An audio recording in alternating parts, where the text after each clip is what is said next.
Welcome to this explainer. Okay, today we're completely dismantling this massive, traditional corporate myth, the idea of infinite growth. You know the old playbook, right? Success means a huge office, a massive headcount, and just endless scaling. Well, scratch that. There's a massive shift happening right under our noses, and it's fundamentally changing what it means to build a wildly successful business.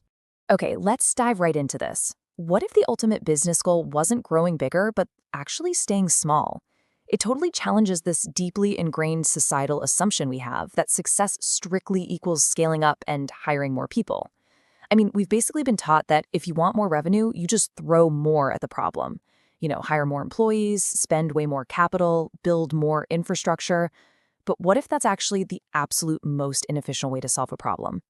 To understand just how powerful staying small can be, look at this number right here. $80 million. That's the all-cash exit that a founder named Maor Shlomo secured for his startup, Base 44, when it was acquired by Wix. But here's the crazy catch. Base 44 was literally just 6 months old. And Shlomo? He was the sole shareholder, the whole shebang. He built a platform that lets people create custom apps using conversational AI, and he did it entirely by himself. Wild, right? Section 1. The Unlimited Growth Myth. So consumer culture and corporate bloat have really trained us to believe that more is always better. But if we're honest, under all that hype, more usually just equates to more stress, way more overhead, and a total loss of your personal autonomy, not necessarily more success. Let's look at this paradigm shift. On the left, you've got the old model. It dictates that to grow, you hire more, you spend more, and you build bigger. We're talking massive payrolls and just endless, mind-numbing meetings. But on the right, the new model? This is all about better efficiency, fewer hours, and way more autonomy. It asks a completely different question. What if you generated more revenue by finding a way to spend less? Or what if you acquired customers through better systems instead of hiring a massive support team? This quote from Ricardo Semler really hits the nail on the head. He says, to grow bigger is not much of an effective business strategy at all. He famously pointed out that if Oxford University is so incredibly successful, why isn't there a branch in Washington, D.C.? His point is that throwing more at a problem is definitely the easiest answer, but it's rarely the smartest. Honestly, blind growth is actually one of the main causes of business failures. It just leaves companies saddled with unmaintainable payrolls and completely unsustainable costs. Section 2. Defining the Solo Empire. Now, you might be thinking, okay, so just freelancing? No. The modern solo founder isn't just a freelancer trading their hours for dollars. Think about it. Freelancers only get paid when they're actively working. A company of one, however, utilizes systems, automations, and processes to build a really resilient entity that generates profit way outside of the direct time spent working. Paul Jarvis lays this philosophy out perfectly in his book, Company of One. He explains how questioning growth and utilizing simplicity can actually act as a powerful weapon in business. Staying small doesn't have to be some temporary stepping stone to something bigger or, the result of a business failure. It can be a highly strategic end goal. So what actually makes these solo empires work? Well, it really comes down to 4 central traits: resilience, autonomy, speed, and simplicity. Take Tom Fishburne, for example. The guy literally quit his super lucrative job as a VP of marketing at a massive consumer foods company just to draw cartoons. Seriously. And instead of building some huge agency and hiring a bunch of staff, he kept his company, Markatoon, to just himself and his wife. The crazy part?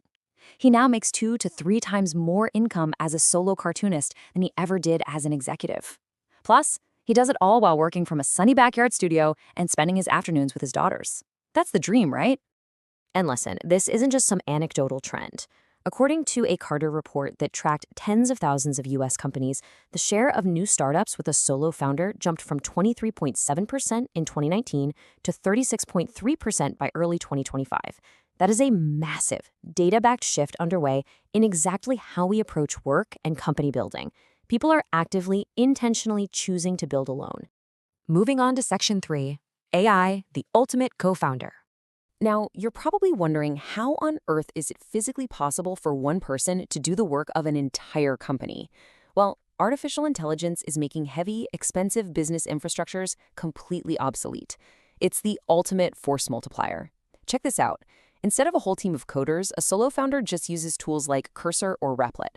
Instead of a pricey design agency, they use Midjourney or Canva AI. For 24/7 customer support, they just plug in Intercom Fin. And for marketing and content, they're using Jasper or Perplexity. Traditional startups burn like 70 to 80% of their funding just on salaries alone. A solo operator can literally replace those entire departments with AI subscriptions for just a couple $100 a month. It's a total game changer. The financial leverage this creates is absolutely explosive. Just look at Peter Levels, a super well-known solo founder.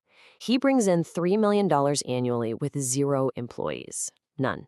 He manages a whole portfolio of products like Nomad List and Remote OK all by himself. And then there's Base 44, which we mentioned earlier. They hit $3.5 million in annual recurring revenue in just 6 months before that massive $80 million exit. When you just completely remove payroll and office space from the equation, the capital efficiency is literally astronomical. Section 4, the 60-minute solo blueprint. So how does someone actually start doing this today? Writer Tim Denning offers a pretty blunt approach to ground all these futuristic concepts into reality. The truth is, you don't need a massive team, but you absolutely do need intense focus. The crucial point is summarized perfectly right here by Nivey. No one is going to pay you what you're worth. You have to start a company. If you are completely sick of the whole we are family corporate burnout culture, it's time to take control of your own value. The limitation isn't really money anymore, right? It's just your time and your attention. Denning breaks this down into 4 highly actionable steps that you can honestly do in just 60 minutes a day. Step 1, do deep work before 9 a.m. Hit it when your energy is highest, way before the world fries your brain. Step 2, become data-backed. You've got to stop relying on assumptions and dusty old 5-year plans and start looking at real engagement metrics. Step 3, build a small targeted audience. You don't need millions of followers. Just 5,000 to 10,000 engaged people is enough to build a really solid tiny online empire. And finally, step 4, validate an offer fast. Get a paid offer out there immediately just to see if the market actually values your idea. Which brings us to Section 5, the billion-dollar future. As we look at the trajectory of these hyper-efficient solo ventures, we are hurtling toward an unprecedented milestone in business history. But, to understand the complete picture, we really have to look impartially at the reality of this path, because it's not all sunshine and rainbows. While the highs include incredible capital efficiency and pure leverage, the reality check involves some pretty significant risks. Solo founders face platform dependency, meaning they're relying heavily on AI infrastructure that they don't actually control. There are also really deep challenges with defensibility and severe risks of burnout. Even Meyer Shlomo openly admitted he felt absolutely lonely while building Base 44. The isolation of having no co-founder to share the burden? Yeah, that is very, very real. But despite those risks, the momentum here is undeniable. OpenAI CEO Sam Altman recently made this massive prediction. He stated that the first one-person billion-dollar company would have been unimaginable with AI, and now will happen. Think about that. In fact, there's literally a betting poll right now among tech CEOs on exactly what year this solo unicorn is going to emerge. This is no longer science fiction, folks. It is a rapidly ticking clock. The rules of business have fundamentally changed. The infrastructure that used to require massive funding, pitch decks, and hundreds of employees now literally fits inside your laptop for a few $100 a month. The tools are ready, the infrastructure exists. So the only question left to ask yourself is this: will you be the first billion-dollar company of one?